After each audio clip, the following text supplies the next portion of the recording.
Hello दोस्तों, स्वागत है आप सभी का हमारे YouTube चैनल पे। आज हम लोग इंडियन पॉलिटी के एक इम्पॉर्टेंट चैप्टर संविधान सभा के बारे में जानेंगे कि किस तरह से हमारा संविधान का निर्माण हुआ। जैसा कि आप सभी जानते हैं कि हमारा देश 200 वर्षों की गुलामी के बाद आज़ाद हुआ और जब आज़ादी मिली तो सबसे बड़ा प्रश्न था कि देश को चलाया कैसे जाए।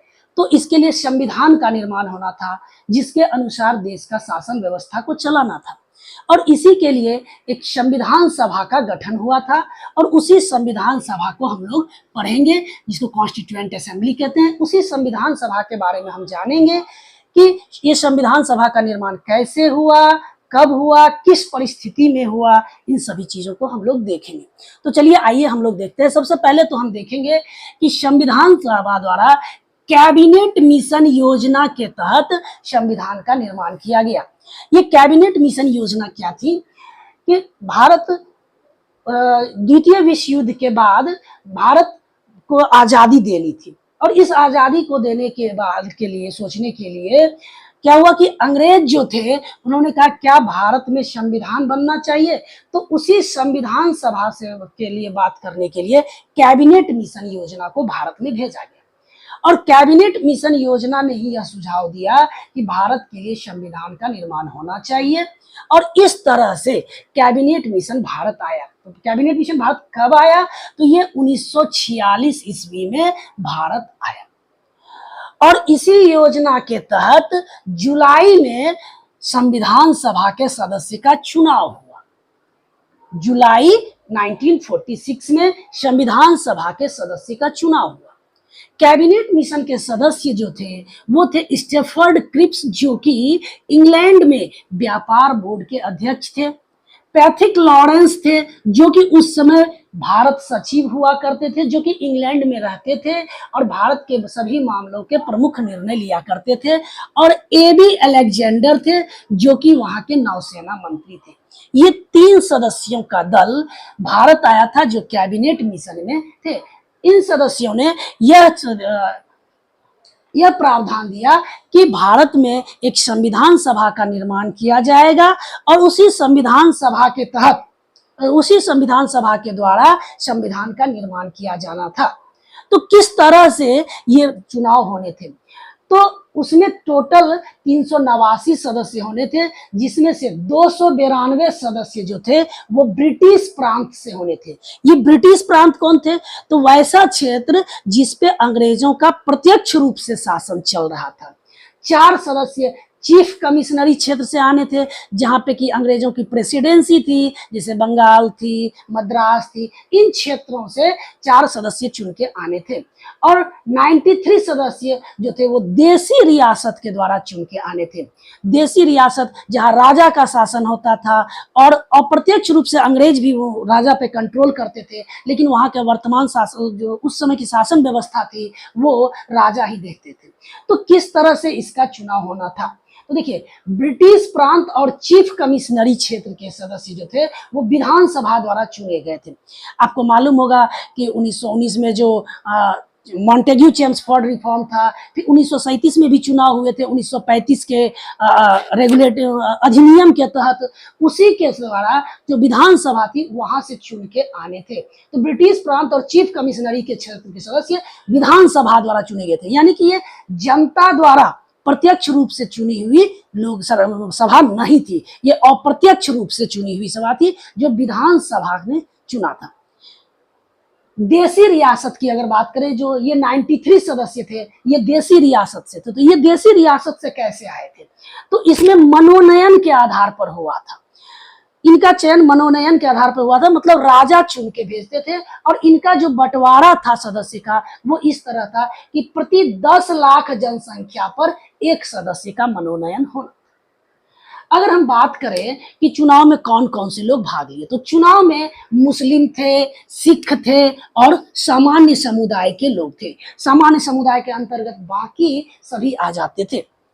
तो हिंदू से उसमें 163 सदस्य चुन के आए थे, मुस्लिम से 80 सदस्य चुन के आए थे, अनुसूचित जाति की बात करें यानी कि एससी की तो वो 31 चुने गए थे, अगर क्रिश्चियन भारतीय ईसाई की बात करें तो वो 6 थे, पिछड़ी जनजाति से देखें तो वो भी 6 चुन के आए थे, सिख से 4 लोग थे, और एंग्लो इंडियन ऐसे अंग्रेज जो भारत में बस गए थे उनसे 3 आए थे, और पारसी से भी 3 आए थे। अगर चुनाव में दल की बात करें तो इसमें 2 दल मुख्य रूप से भाग लिए थे, जिसमें कांग्रेस थी और मुस्लिम लीग थी। कांग्रेस ने इस चुनाव में 208 सीट जीती थी और मुस्लिम लीग 73 जीती। अन्य दल की अगर बात करें जो निर्दलीय थे, वो किसी भी दल से पार्टिकुलर संबंध नहीं रखते थे, तो उनकी संख्या 15 थी। अगर महिला सदस्य की बात करें तो 15 महिला सदस्य भी संविधान सभा के लिए चुनी गई थी। तो इस तरह से संविधान सभा का पूरी तरह से निर्माण हो सका। अब संविधान सभा का निर्माण हो गया तो इसकी बैठक होनी थी। तो ये बैठक कब और कहाँ हुई थी? तो ये सबसे पहले बैठक जो हुई थी वो हुई थी 9 दिसंबर 1946 को। देखिए, जुलाई 1946 में चुनाव हुए, चुन के सदस्य आए, और ये पहली बैठक इनकी हुई 9 दिसंबर 1946 को। इसमें जो सबसे बुजुर्ग सदस्य थे वो थे डॉक्टर सच्चिदानंद सिन्हा, तो उनको अस्थायी अध्यक्ष बना दिया गया। ध्यान देंगे दोस्तों, यहाँ से क्वेश्चंस आती हैं। अस्थायी अध्यक्ष डॉक्टर सच्चिदानंद सिन्हा थे, और ये 9 दिसंबर को थे। उस दिन यानी कि 9 दिसंबर 1946 को कुल उपस्थित सदस्य 211 थे, जबकि 389 सदस्य का होना था प्रजी, लेकिन 211 थे, यानी कि बहुत लोग शामिल नहीं हुए थे। तो कौन शामिल नहीं हुए थे? तो मुस्लिम लीग शामिल नहीं हुई थी, और हैदराबाद के प्रतिनिधि भी संविधान सभा में शामिल नहीं हुए। मुस्लिम लीग शामिल क्यों नहीं हुई? क्योंकि मुस्लिम लीग कहती थी कि उनको अलग से पाकिस्तान चाहिए।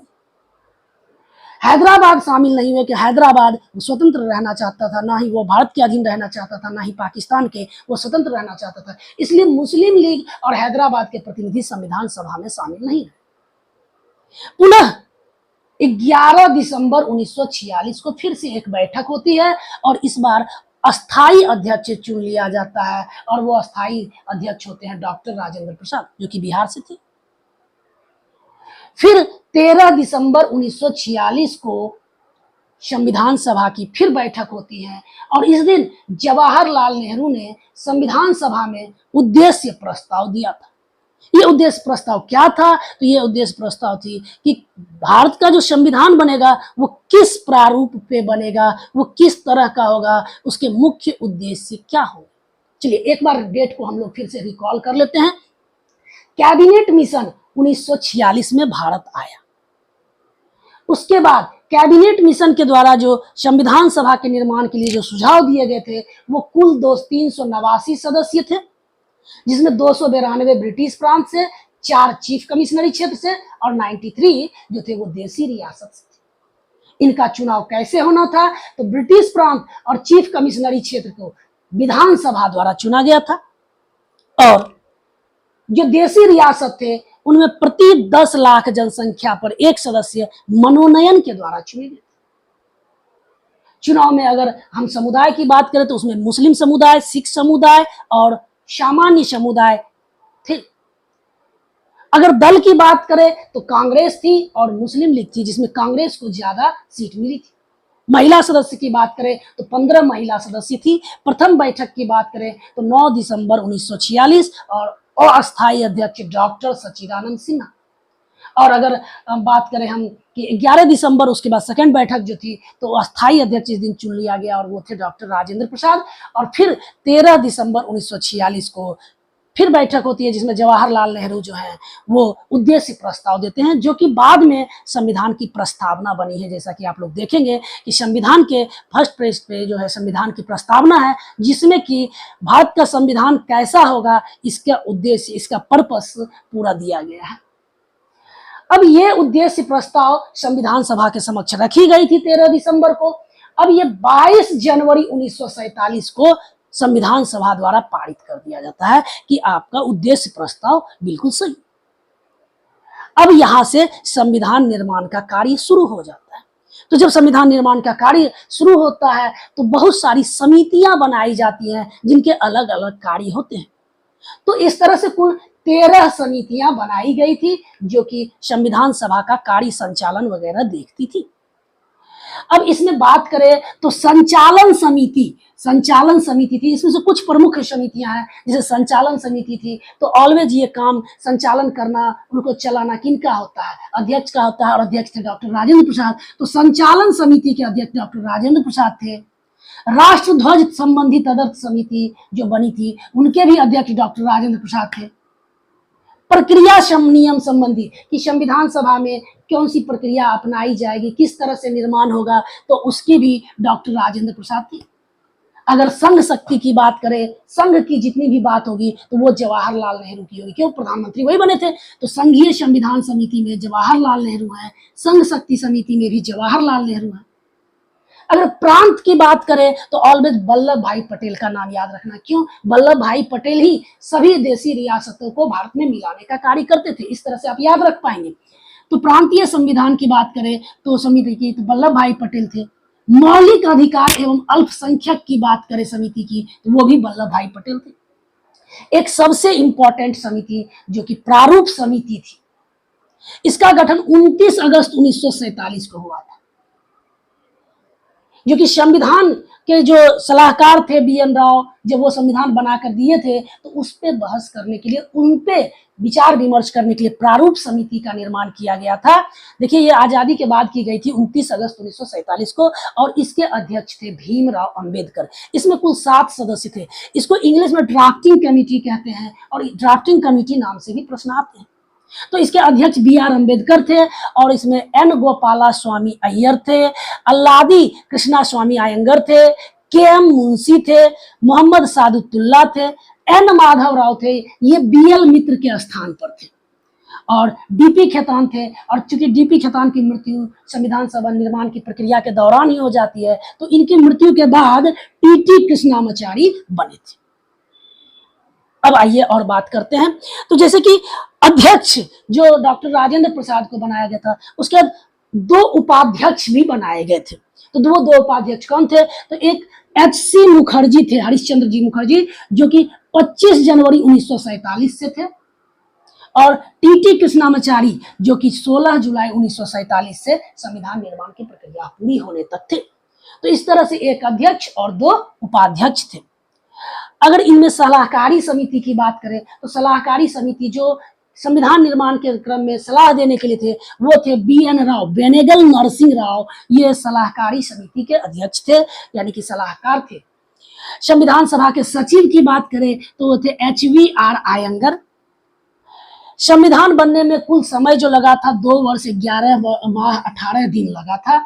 इतना दिन क्यों लगा था, क्योंकि आपको मालूम होगा कि भारत 200 वर्षों की गुलामी के बाद आजाद हुआ था, और यहाँ डाइवर्सिटी थी, हर एक समुदाय के लोग थे, हर एक भाषा के आधार पर अलग अलग लोग थे। तो इतने विविधताओं के बावजूद हमारा संविधान एक इस तरह से निर्माण किया जाना था ताकि आगे दीर्घकाल अवधि तक कोई भी समस्या नहीं आ पाए, इसलिए इतना उसमें समय लगा। और फाइनली 26 नवंबर 1949 को संविधान बनकर तैयार हो गया था। तो इसको अंगीकृत किया गया, यानी कि अपनाया गया। देखिए, इस दिन संविधान को लागू नहीं किया गया था, हालांकि कुछ जो उसके अनुच्छेद थे, कुछ धाराएं थी, उनको लागू कर दिया गया था, लेकिन पूरी संविधान इस दिन लागू नहीं की थी।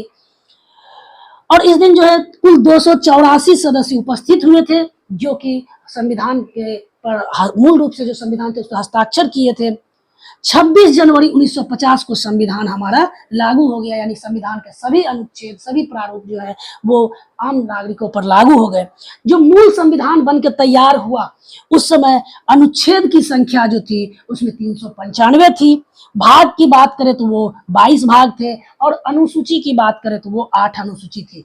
वर्तमान में उसमें बहुत सारे संशोधन हुए। अनुच्छेद की संख्या अब भी 395 ही है, क्योंकि उसमें जो बहुत सारे अनुच्छेद में क ख ग घ करके जोड़ दिया गया है। भाग भी अभी भी 22 ही है, क्यों, क्योंकि उसमें भी जो भाग में क ख करके जोड़ दिया गया है। लेकिन अनुसूची की संख्या बढ़ के 8 से अब 12 हो चुकी है। तो ये थी हमारी संविधान सभा के बारे में। और एक प्रश्न और कि जब भारत और पाकिस्तान अलग अलग देश का निर्माण हो गया, तो जो यहाँ 389 सदस्य हैं, यह 389 सदस्य जो आज़ादी के पहले की थी, जब भारत और पाकिस्तान अलग अलग हो गया तो आपको मालूम होगा कि बंगाल का कुछ क्षेत्र जो है मुस्लिम बहुल क्षेत्र जो है वो काट के पाकिस्तान को दे दिया गया, पंजाब के क्षेत्र जो है वो पाकिस्तान को दे दिया गया। तो इस तरह से जो है संविधान सभा में सदस्य की संख्या भी घट जाती है और संविधान सभा में सदस्य की संख्या आज़ादी के बाद 15 अगस्त 1947 के बाद 299 रह जाती है। तो इस तरह से संविधान सभा का निर्माण होता है। संविधान सभा का निर्माण होने के बाद अब संविधान की प्रक्रिया होगी, किस तरह से संविधान का निर्माण होगा आगे हम लोग देखेंगे, अगले वीडियो में देखेंगे कि किस तरह से संविधान सभा जो है दूसरे देशों के भी संविधान को पढ़ती है और उनसे भी कुछ प्रारूप लेती है। तो इस तरह से हम लोग नेक्स्ट वीडियो में आगे देखेंगे कि संविधान सभा के अलग अलग स्रोत क्या हैं, कहाँ से संविधान सभा क्या का कौन सा भाग कहाँ से लिया गया है। तो इस चीज़ों को हम अगले वीडियो में पढ़ेंगे। ओके दोस्तों, ठीक है, thank you for watching this video. अगर आप लोग स्क्रीनशॉट लेना चाहते हैं तो ले लीजिए, हम थोड़ा बगल हो जाते हैं। Okay, thank you.